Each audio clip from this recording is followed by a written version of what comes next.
So I have the A7 IV right here, and I have the A7S III right here. And while I love both cameras, I think most people, to be honest, should probably go with the A7 IV. I got 5 reasons why. Let's talk about it. What's up, y'all? Tyson Warfield back in the building. I hope you are having a great day so far. Real quick, I just want to say, I know a lot of y'all saw my last video about how my employer just kind of up and fired me or laid me off, whatever you want to call it, out of nowhere.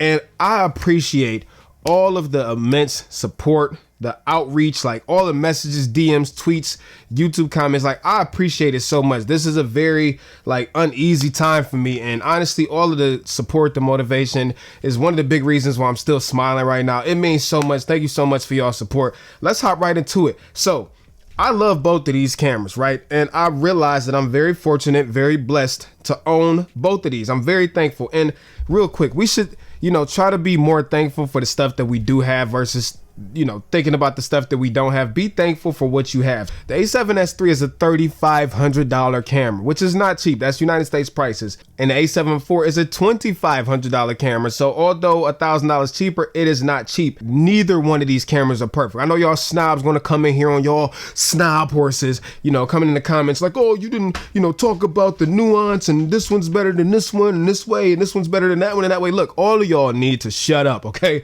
I'm not about to compare these spec for freaking spec to help you justify your camera decision, okay? Both of these cameras are great, but neither is perfect. And at the end of the day, if you don't like them, don't buy either one of them. So I love the A7S III. For people that want to create videos more than anything, but still want to take some photos, and they want like that uncompromised video ability that the A7S III offers. I mean, it's not perfect. It could have some stuff, right? It could have some monitoring tools and all that stuff. I've made that no secret in previous videos, but for what it offers, it is really good, and it's $3,500. And in my opinion, I feel like it is worth every single penny. However, I am somebody who loves having the 4K 120. I'm somebody who loves not having my video cropped or as little as possible.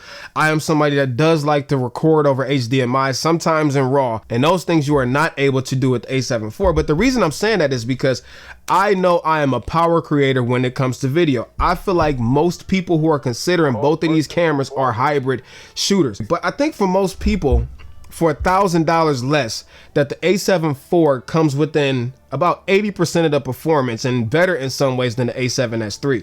So if you're not somebody who knows like, yo, I need a video camera and I have no real interest in being a quote unquote photographer, then this decision is easy. Go with the A7S III. But for most people who are shopping for one of these two cameras, they're looking for great photo ability and also great video ability. And for $1,000 less, I think the A7 IV comes very close to the A7S III for the vast majority of people. I have to make that clear that I say the vast majority of people because I don't mean everyone. Now, the second thing that has been a big deal for me has been megapixels. Now, again, some of y'all are gonna come in the comments like, oh, Terry, you knew the A7S III was only 12 megapixels because they gotta go with the low light. I'm like, shut up. I get all of that. I understand what the A7S III is and what it isn't, and I accept it. But as somebody who takes a lot of pictures and video, I will tell you that although the A7S III is still a fantastic photo camera, 12 megapixels for me has been limiting. Now also, you snobs are gonna be like, oh, Terry, if you just slow down and take more meaningful compositions and think about your shots, you wouldn't have to worry about 12 megapixels. Shut up, I understand that. However, there are times where I've taken a picture and I've gotten home and put it in the Lightroom and I'm like, you know what? I wish I had just a little bit more ability to crop and still have a clear picture on this specific part over here. And believe it or not, that happens more times than not. And I'm one of the best photographers I know. I mean, I toot my own horn or anything, but I am. My point is as a photographer, more megapixels are typically better. Now, also, I gotta say, yes, I know people have been shooting weddings, etc. with 12 megapixel DSLRs for ages. I don't care about them. I'm talking about my situation right now. For me, 33 megapixels has been a huge difference when it comes to photography. The next thing to piggyback off of that, this is my number 3, is crop mode. Now, some of you may not use crop mode. I understand that, but I came from a Sony A7 III. That was my full frame camera that my wife is using right now.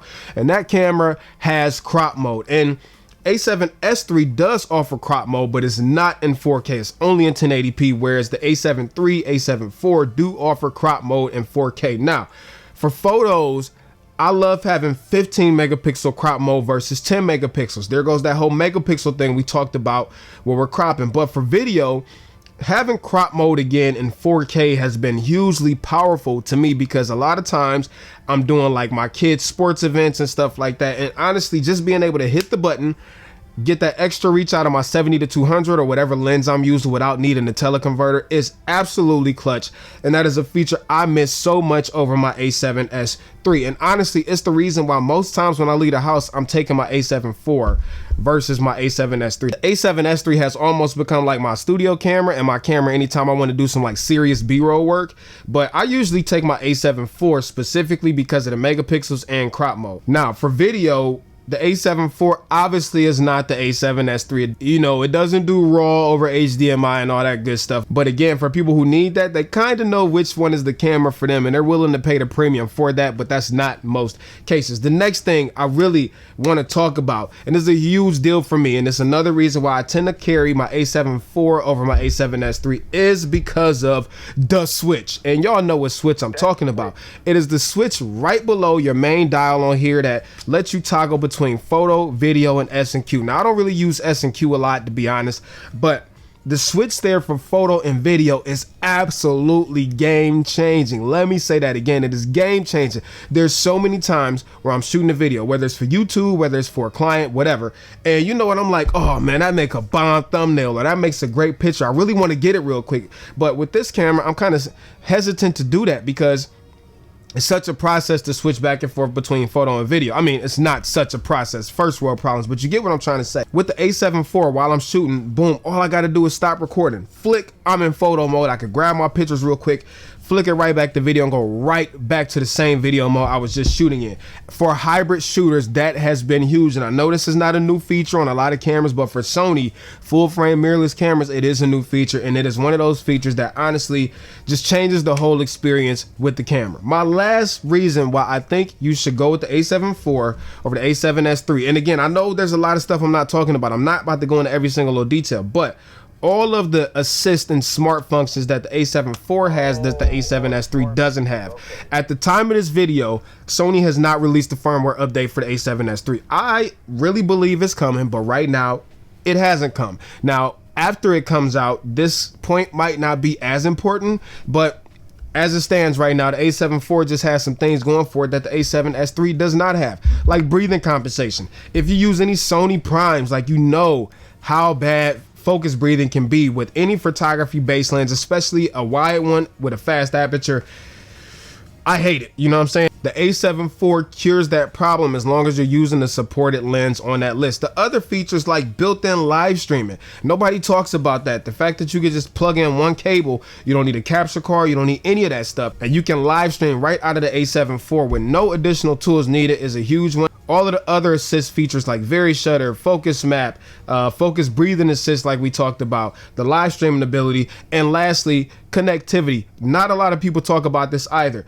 The A7 IV does use Bluetooth connectivity in addition to Wi-Fi when you want to transfer photos and stuff back and forth without using a computer. When you want to just shoot it over to your phone or shoot it over to your iPad or your camera, this camera, although it still has bugs, I'm talking about the A7 IV, when it comes to connecting, I have found to be way more reliable than the Wi-Fi only connection out of the A7S III. Now, again, I'm not saying that it's perfect. The A7 IV sometimes still does not connect. Sometimes it still crashes or whatever, but it's been more reliable for me than the A7S III. And I use that a lot to transfer pictures back and forth. So again, that's another thing that you might want to consider. All in all, what I'm saying is, although both cameras are fan-freaking-tastic, most people, and I say most with a huge asterisk because I know some of y'all are still going to be in the comments talking mad trash about, you know, the A7S III is better, XYZ. Listen, I said for most people, the A7 IV is the better camera for the money. Anyways, that's all I got to talk about. I think I covered everything I wanted to say, and if I didn't, my bad. Let me know what y'all think down in the comments, and until next video, I'm out of here. Peace and chicken grease, Terry Warfield. Bye.